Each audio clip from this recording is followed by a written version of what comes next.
que m'interessa d'aquest text, en realitat el que m'interessa de Kierkegaard és que el que ens planteja en tots els seus textos és la pregunta què és viure, en què consisteix això de viure.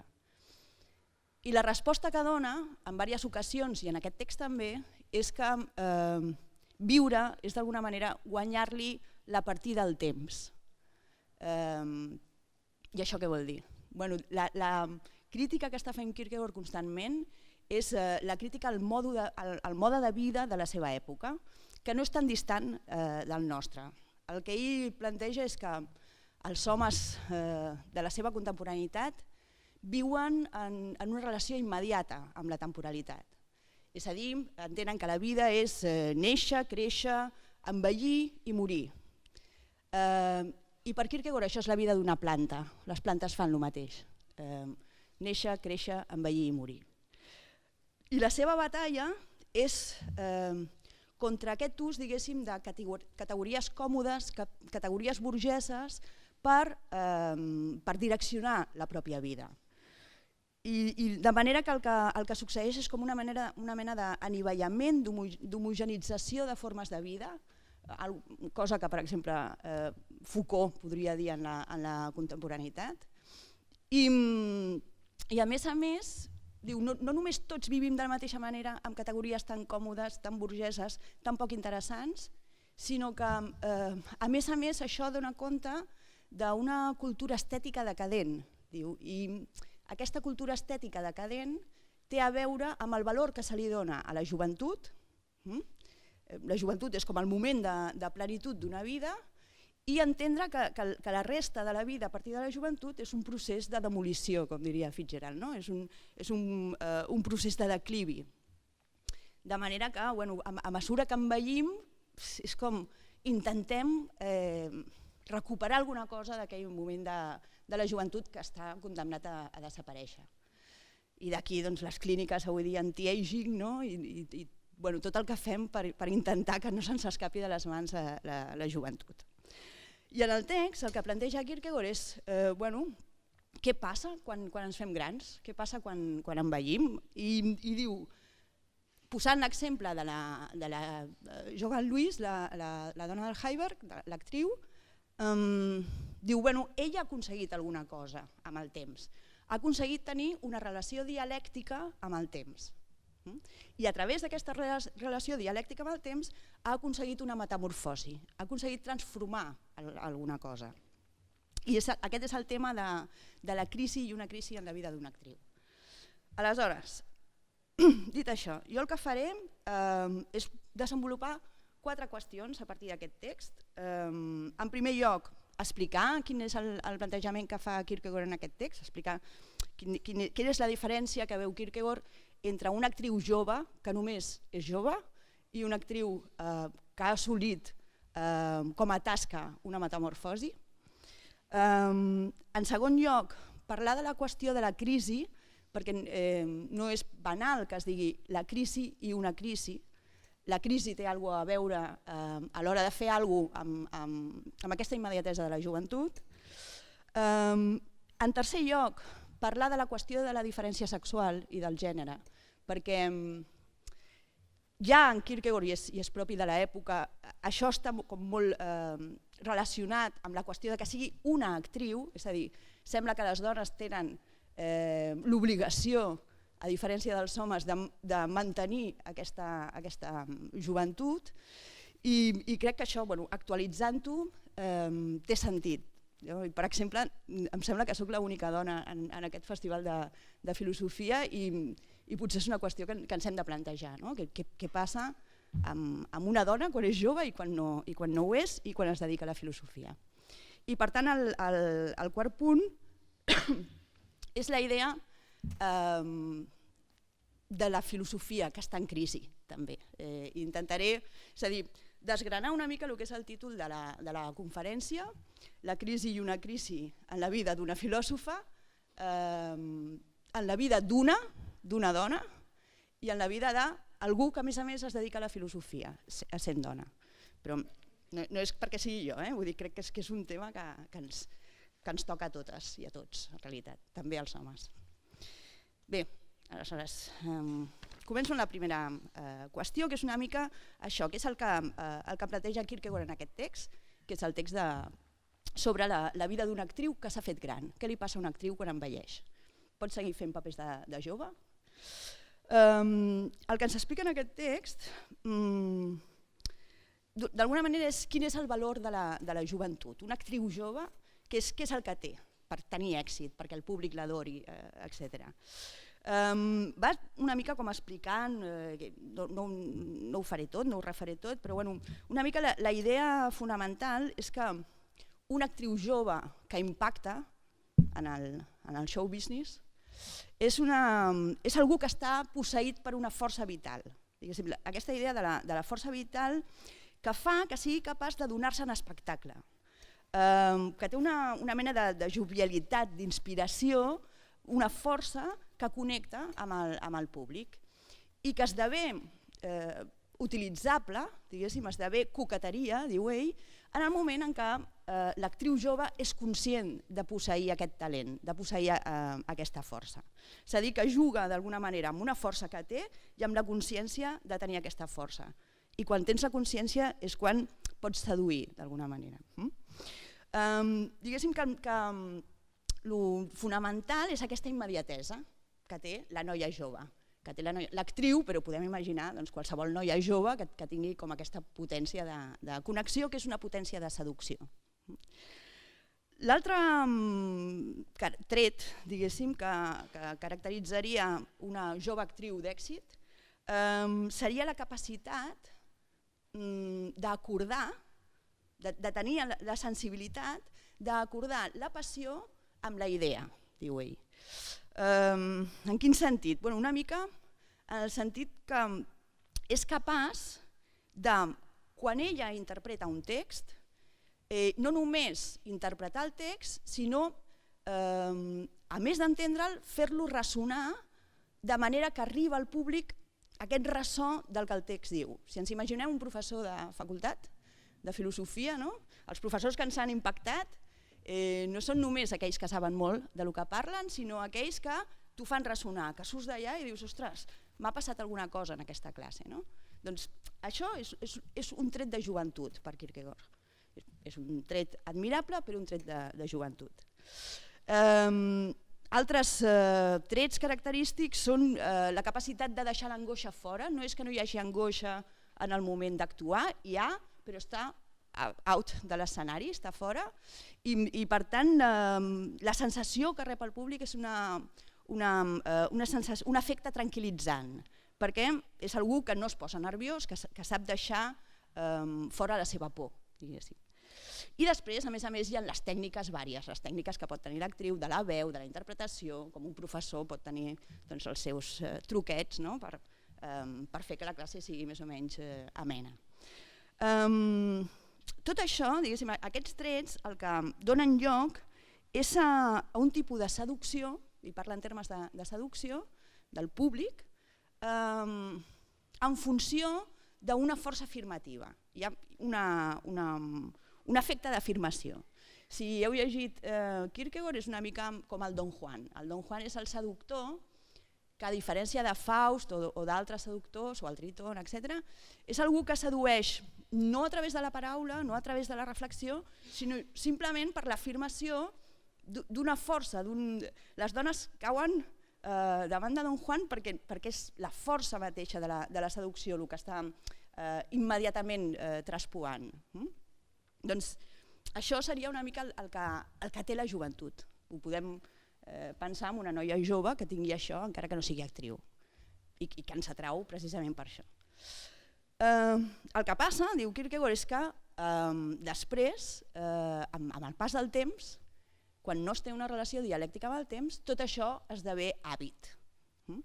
I l'hàbit, la definició d'hàbit, que recorda molt la de Deleuze, per altra banda, és la d'una repetició mecànica. Quan es dona la repetició mecànica, diu Kierkegaard, és com un seductor que per dins, encara que segueix seduint i segueix funcionant la seducció, però és com un seductor que per dins està consumit, ja no creu en el que fa.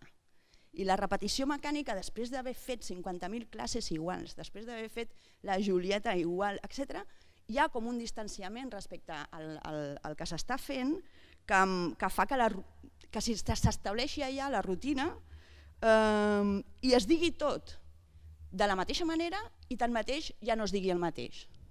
Una mica com una cosa és quan diem t'estimo a l'inici d'una relació, allò té una força performativa, diguéssim, i al cap dels anys t'estimo, sí, fins demà.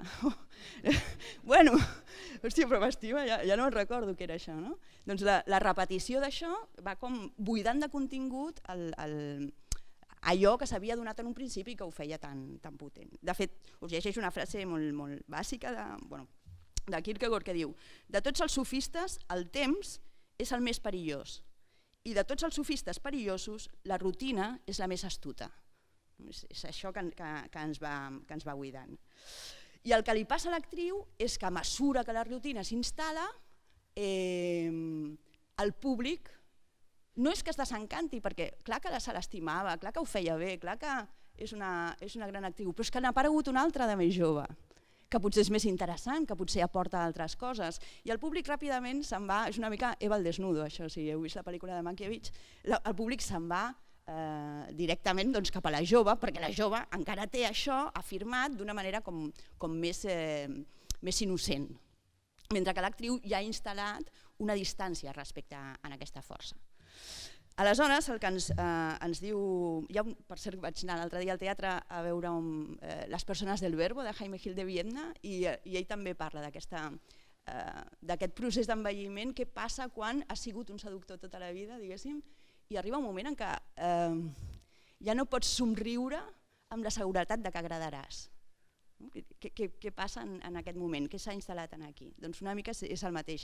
Què passa quan interpretes i ja no tens la seguretat de que agradaràs i algú més jove ho farà millor i agradarà més?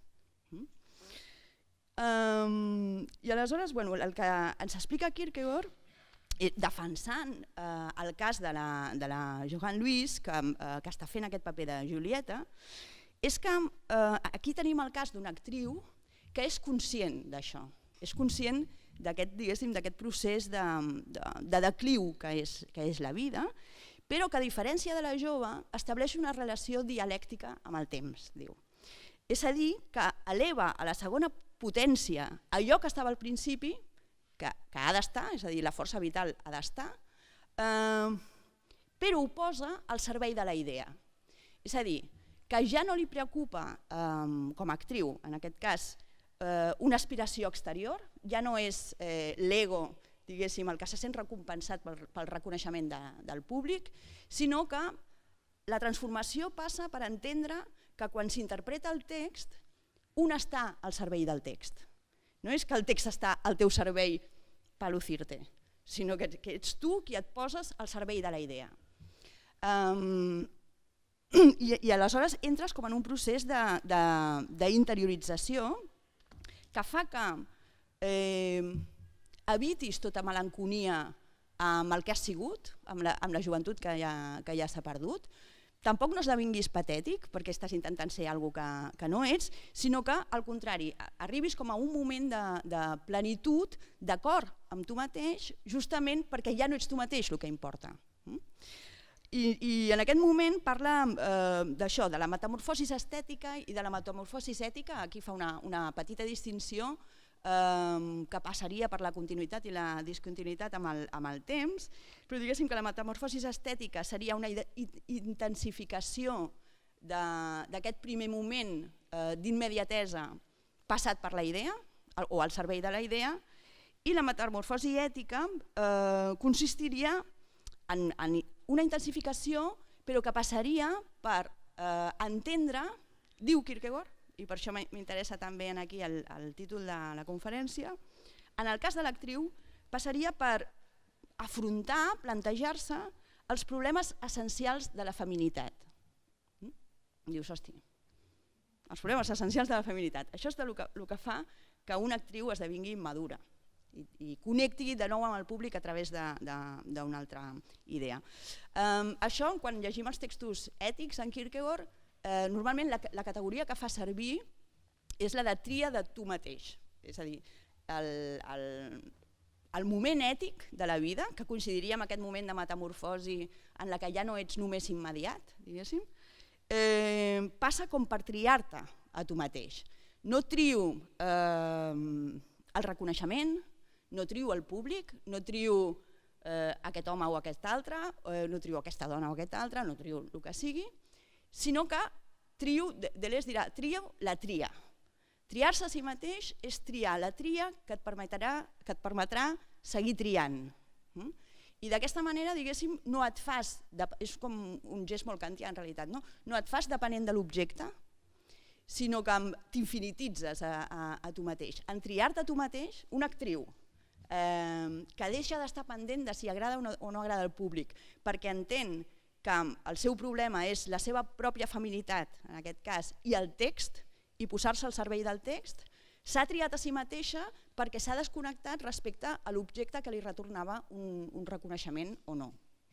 No sé, podem posar molts exemples. A mi sempre penso en la Núria Espert, seria un cas d'actriu que no li falta res per faltar-li joventut.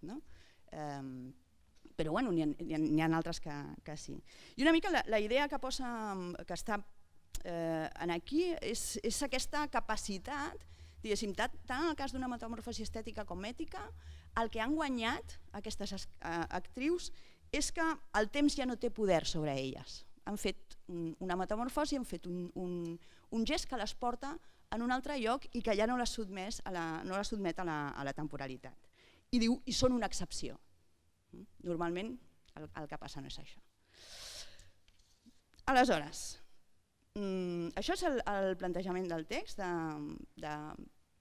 la crisi i una crisi en la vida d'una actriu, i el que m'agradaria és incidir en alguna cosa que està una mica com per sota en el text perquè no està realment tematitzat, però que és la idea mateixa de crisi. Per què es diu crisi?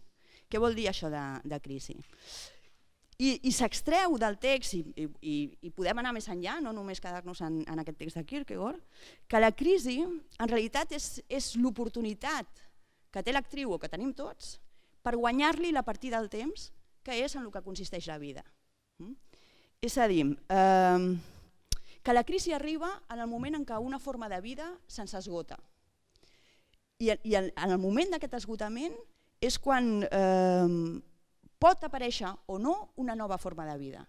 Ens podem quedar melancòlics pensant que se'ns ha acabat la vida, o podem esdevenir patètics aferrant-nos a una forma de vida que ja no ens correspon d'alguna manera, o ens quedem amb la carcassa d'aquesta forma de vida però no l'encarnem mai. Però també és el moment en què en realitat podem prendre una decisió sobre les categories sota les quals volem viure.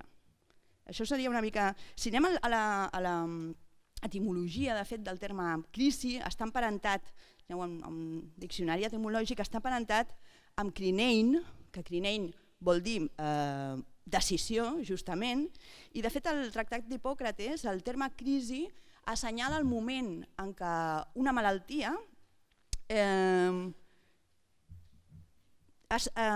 apareix, diguéssim, un moment de resolució de la malaltia. Un moment crític és aquell moment on o et mors o et cures. És a dir, la crisi no és, ostres, em moro segur. No, és el punt d'inflexió. I està emparentat també amb ècresis, que vol dir secreció. És a dir, quan tenim una ferida o el cos segrega alguna cosa, és el moment en què la naturalesa separa allò que és perjudicial i d'allò que és favorable. I ho fa el cos, segrega, diguéssim, tot allò que ens és perjudicial.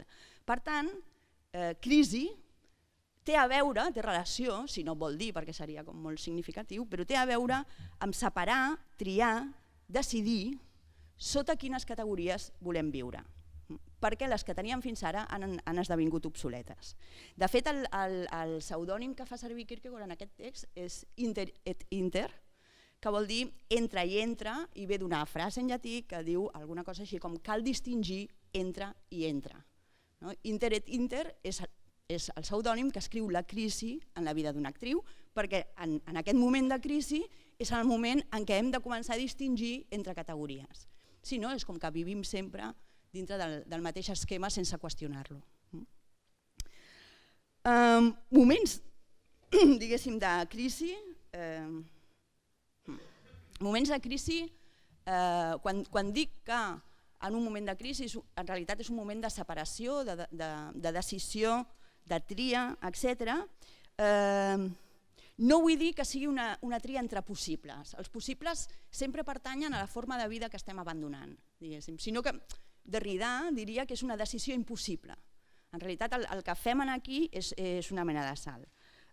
Una mica com en el cas del dol, us poso l'exemple del dol, i us poso un exemple molt, no sé si poc filosòfic, però molt de cultura popular, que és el cas de Nick Cave. No sé si heu vist un documental que van fer no fa gaire sobre Nick Cave a partir de la mort del seu fill. Un fill seu va morir i li fan una mena, com entrevistes, gravacions a l'estudi, etc. I quelcom que li pregunta l'entrevistador a Nick Cave és per què les seves lletres han deixat de ser narratives. I la resposta que dona Nick Cave és que a partir, diguéssim, de la mort de l'altre i de la relació que té amb aquesta mort, que no superarà mai, perquè això no se supera, se n'ha adonat que la vida no és contínua. Ens pensem, diguéssim, que la vida és una mena de narració que té un sentit, que té una continuïtat, però en realitat, si les seves lletres ja no són narratives, és perquè la vida mateixa no ho és. La vida està com jalonada, està com trencada a partir d'intersticis. I els intersticis són aquells moments en què ens passa alguna cosa que ens sobrepassa. L'envelliment, la mort d'algú, l'enamorament, el desenamorament, etc. I són aquests moments els que són moments de crisi, però que són els moments decisius de la vida. Són els moments en què decidim alguna cosa sense que sigui una cosa previsible, sense que sigui unes possibilitats que estan allà obertes. I en relació a això, a la qüestió de la crisi i a la qüestió del pas del temps, m'agradaria plantejar ara quines són les decisions, ho diré en primera persona però no és primera persona, quines són les decisions que puc prendre en tant que dona, ara, en crisi, i en tant que professora de filosofia, no diré filòsofa, però professora de filosofia en el moment de la crisi de la filosofia. I el que voldria plantejar és que això em passa a mi, però ens passa a totes i en realitat ens passa a tots. És a dir, ser dona avui, què vol dir ser dona avui i ser una dona que deixa de ser jove avui? Què és ser una dona que envelleix i tenir per tasca, segons Kierkegaard, haver-se-les amb la idea de feminitat? I què vol dir ser algú que es dedica a la filosofia en un moment de crisi de la filosofia, quan la filosofia desapareix de les aules, quan la filosofia desapareix de la institució, etc. No reproduiré el discurs que tots sabem i en el que tots estem, però quina seria la posició d'algú que sap que d'alguna manera la filosofia envelleix, que és un discurs que sembla que al capitalisme neoliberal no li interessa gaire. D'acord? Aleshores, primera qüestió, la qüestió del gènere. Hem vist què fa Kierkegaard, què diu Kierkegaard sobre el ser dialèctic amb el temps, i en el ser dialèctic amb el temps ens posava la qüestió per una dona actriu, ara serà per una dona filòsofa, per una dona pintora, per una dona, que és haver-se-les o triar-se a si mateixa al segle XXI, que és per nosaltres les dones triar-nos a nosaltres mateixes. A mi el que m'agradaria plantejar és que a aquestes alçades triar-se a si mateix, diguéssim, com una dona que es tria a si mateixa, implica qüestionar la distinció entre feminitat i masculinitat. I m'explico per què. Us faig el recorregut molt mínim, molt bàsic, de què ha passat amb el feminisme fins ara, amb el discurs feminista. Durant tot un primer moment, la primera embranzida del feminisme, diguéssim que el discurs de la Simone de Beauvoir i en general de les feministes que seguien la Simone de Beauvoir era un feminisme de la igualtat. Era un feminisme basat en la idea que la dona és un constructe, és a dir, no nacemos mujeres, nos hacemos mujeres, nos hacen mujeres, no? Quasi. En realitat som tots igual i per tant tenim els mateixos drets. I una dona pot estar a l'acadèmia igual que està un home, i pot ser una científica igual que ho és un home, i pot ser una política igual que ho és un home, etc. Aquest tipus de discurs, d'entrada, aquesta lluita s'ha de seguir mantenint, obvi, que la igualtat és bàsica, és que ja no és ni plantejable que no sigui així. I com que no és així, doncs la lluita ha de seguir estant. Però en realitat, diguéssim, el que hi ha com per sota d'aquesta idea és que una el que fa, per exemple en filosofia, és acabar aprenent a parlar el llenguatge dels homes. Jo puc ser tan bona com tu si aprenc el teu llenguatge. Jo aprenc la teva història de la filosofia, jo aprenc la teva manera de treballar amb els conceptes, jo aprenc a ser home. I per tant, diguéssim, d'alguna manera hi ha una mena de masculinització normativa en tots els àmbits, en l'àmbit científic, en l'àmbit universitari, etc. No hi ha igualtat, però suposéssim que en un món ideal hi hagués igualtat, però seria una igualtat androcentrada. És a dir, en realitat, diguéssim, l'entrada de les dones al món dels homes no canviaria res. El món seguiria sent androcentrat, seguiria sent masculí, però les dones també hi participem. Degut a això, diguéssim, sorgeix una segona onada del feminisme, que és el feminisme de la diferència. I el feminisme de la diferència el que ens diu és no podem deixar el món incanviat. Quan les dones entren al món dels homes és per transformar alguna cosa.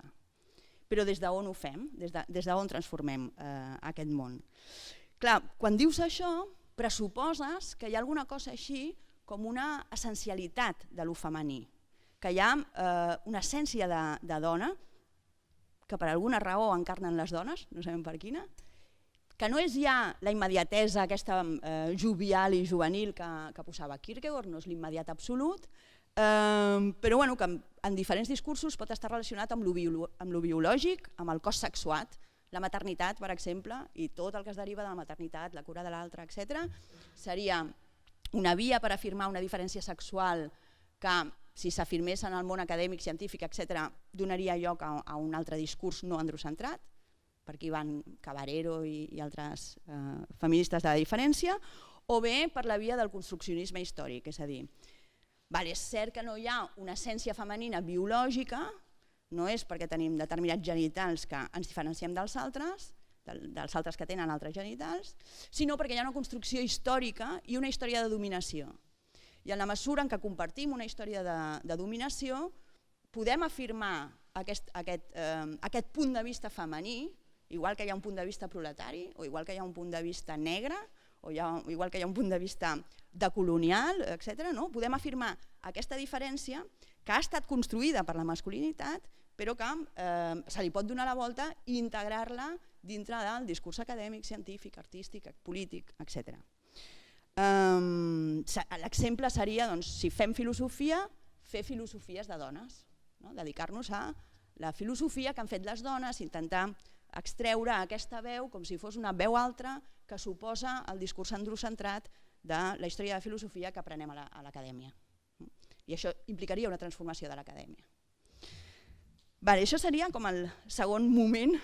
Estic problematitzant la idea de feminitat i per això hem de fer una mica de recorregut històric de per on ha anat la cosa.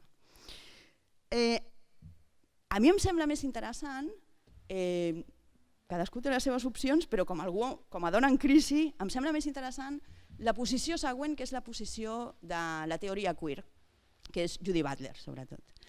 Que el que planteja és que el que és problemàtic no és només el lloc, diguéssim, de dominació al que ha estat reduït lo femení, inclús en Kierkegaard, sinó que el que és problemàtic és la divisió mateixa entre femení i masculí. És a dir, l'oposició entre feminitat i què és el gènere, és a dir, el problema és el concepte de gènere, entre feminitat i masculinitat, que Butler entén en realitat com una tècnica de dominació, com un aparell discursiu que performa el cos, és a dir, no és perquè tinc uns genitals que sóc dona, és perquè des de petita m'han posat un nom, m'han posat arracades, m'han posat faldilles, m'han fet fer uns gestos que no fa un altre, que se suposa que encarna la masculinitat, i m'han ensenyat a seduir des d'una posició i no des d'una altra, és a dir, que la meva feminitat ha estat construïda socialment, igual que la masculinitat, que també és un constructe social normatiu i que per Butler té a veure amb la instauració, diguéssim, de la heterosexualitat obligatòria.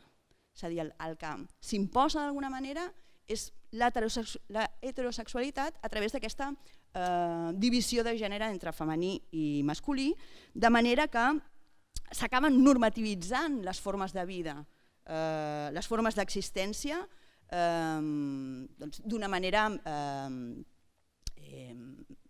binària, però que no té res a veure ni amb l'essència, ni amb la biologia, ni amb res natural, ni amb res històric, sí, perquè és un discurs polític.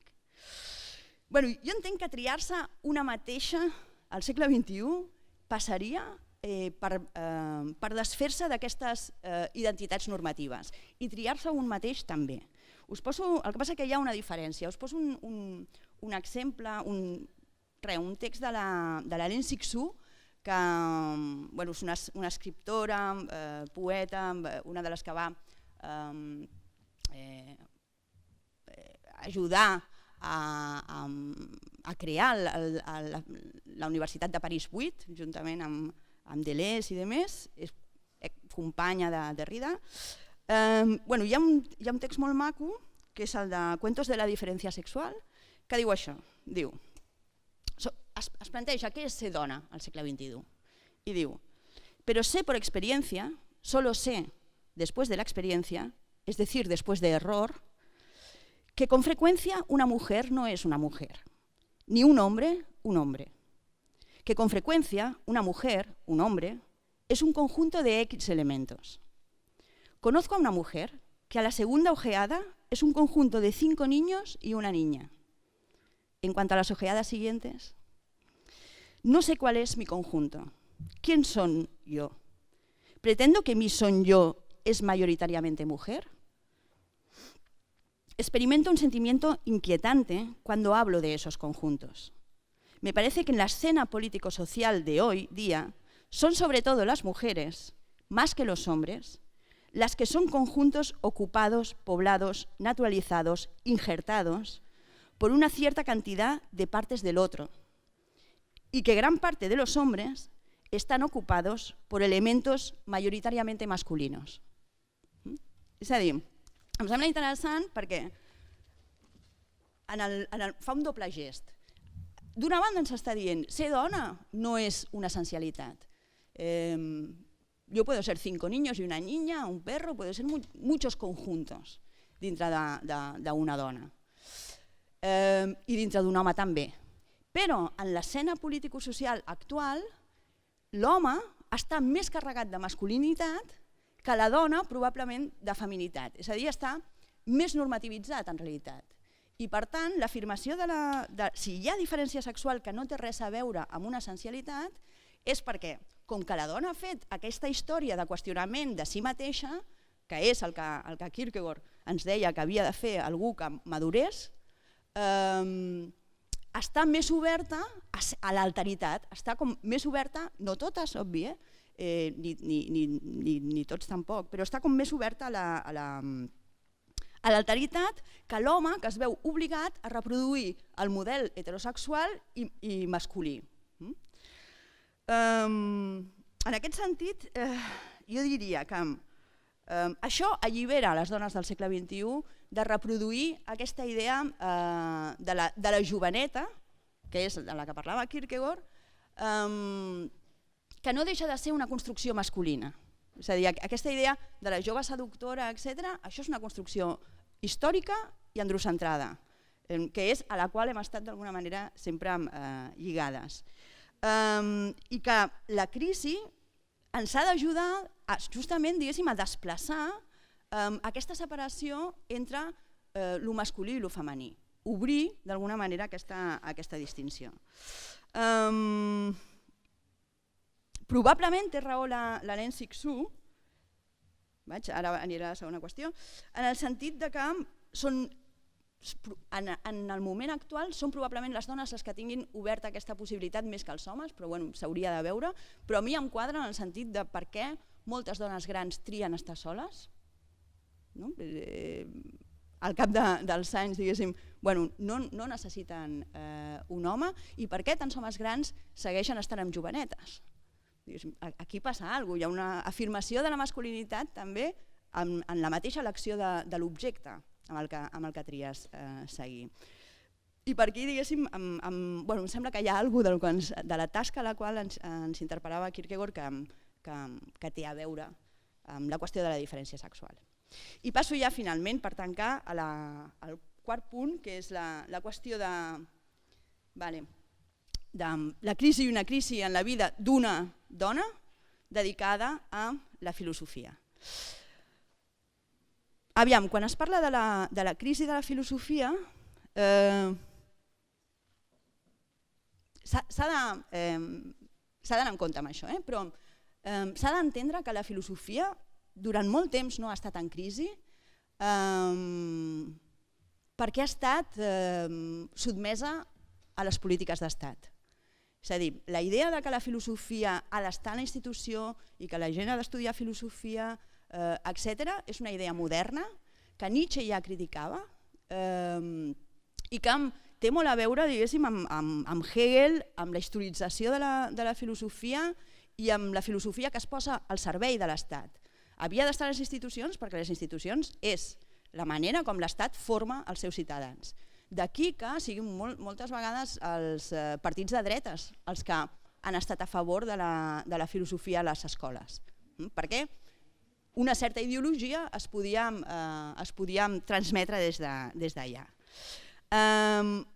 Avui aquesta idea està en crisi perquè hi ha el capitalisme financer, perquè hi ha el capitalisme neoliberal, no li interessa gens la història de filosofia, no li interessa formar ciutadans i per tant l'únic tipus de filosofia que se salva és la filosofia deshistoritzada, podríem dir filosofia de tipus més analític, més argumentativa, despolititzada en tant que deshistoritzada, i que posa menys entrebancs a un tipus de societat que funciona ja d'una altra manera i que no és l'Estat, diguéssim, la que regula el flux.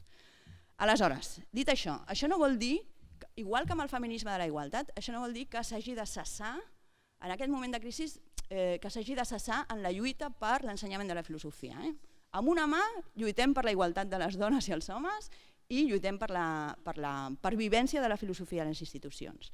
Però amb l'altra mà hem de qüestionar també d'on ve això i a què ens condemna. I en aquest sentit crec que si se'm pregunta com a dona que es dedica a la filosofia què cal fer o què haig de fer jo o què fem les dones que estem fent això en aquest moment de crisi, jo diria, igual que desplacem el binarisme masculí-femení, també hem de desplaçar la història de la filosofia. I tenim autors, Derrida, Foucault, etc., que ho fan sense problemes. És a dir, és entendre que la història de la filosofia és una invenció. És una invenció androcentrada. És una invenció, Deleuze li diu directament la policia de la filosofia, a la història de la filosofia. És a dir, que és una construcció que ens ha fet pensar que la història era així, era d'una manera, i no ens permet entendre que la història es fa a cada moment. És a dir, un autor és contemporani no perquè sigui coetani en el nostre temps, sinó perquè és descobert, diguéssim, i és interpretat ara, i això és el que el fa contemporani. La història de filosofia no és fixa, no és un cànon. El cànon s'ha de refer. I per tant, la tasca, diguéssim, de la filosofia en crisi passa en bona manera per refer el cànon i qüestionar la idea mateixa d'una història de la filosofia fixa que s'hauria d'estar repetint fins al cansament a les escoles, als instituts, etc. Hi ha moltes maneres, diguéssim, d'entrar en els textos filosòfics que no passen per refer un discurs homogeni que no deixa de ser un discurs modern, que de fa 4 dies. Això no vol dir que no tinguem una herència. Tenim una herència, tenim uns textos, però com diu Derrida, amb l'herència no hem d'agafar directament la nostra herència i assumir-la com a pròpia. L'herència s'ha de triar. Hem de triar què volem d'aquesta herència. I per tant, potser una tasca és triar altres veus, veus de filòsofes també, però no només per una qüestió de gènere, sinó perquè són altres veus. Triar textos que d'alguna manera volem, necessitem per pensar-nos avui. I per tant triar, en el meu cas, aquells filòsofs no sistemàtics, com és Kierkegaard, no totalitzants i sobretot no historicistes. Aquells filòsofs que no han fet de la filosofia una història de la filosofia, que és una disciplina que ha estat al servei de l'Estat durant molt temps, i com deia Nietzsche, l'Estat sempre és el mistagogo de la cultura, és el que es posa a decidir quina és la cultura que ens forma. I en aquest sentit jo crec que anar a autors com Kierkegaard, igual que anar a Maria Zambrano o anar a Simone Weil, però també textos d'homes, òbviament, és d'alguna manera desplaçar aquell discurs normatiu en el qual estem inserts. I, insisteixo, la lluita per la igualtat a les institucions i la lluita per la pervivència de la filosofia a les institucions s'ha de mantenir, però potser s'ha de mantenir des d'un altre lloc. Així que, bueno, finalitzo ja. La crisi i una crisi en la vida d'una filòsofa, quan se'm va proposar aquest títol, doncs el que em va fer pensar a mi és, bueno, si jo soc aquesta de la qual es parla, doncs jo diria, sí, estic en crisi, espero que tots ho esteu, i el que no vull és sotmetre'm, diguéssim, a aquesta repetició mecànica, ni del gènere, no vull seguir sent la joveneta, que crec que tampoc he sigut mai, però bueno, la joveneta que encarnava un ideal de feminitat. Per tant, vull desplaçar la qüestió de gènere, ni vull tampoc estar en la meva tasca diària repetint la història de la filosofia de tota la vida, perquè crec que s'ha de subvertir i s'ha de mostrar d'alguna manera l'estructura de dominació que l'encarna. I bé, doncs aquesta crec que és la tasca a la que ens convida el pensament de Kierkegaard i que he volgut expressar aquí. Gràcies.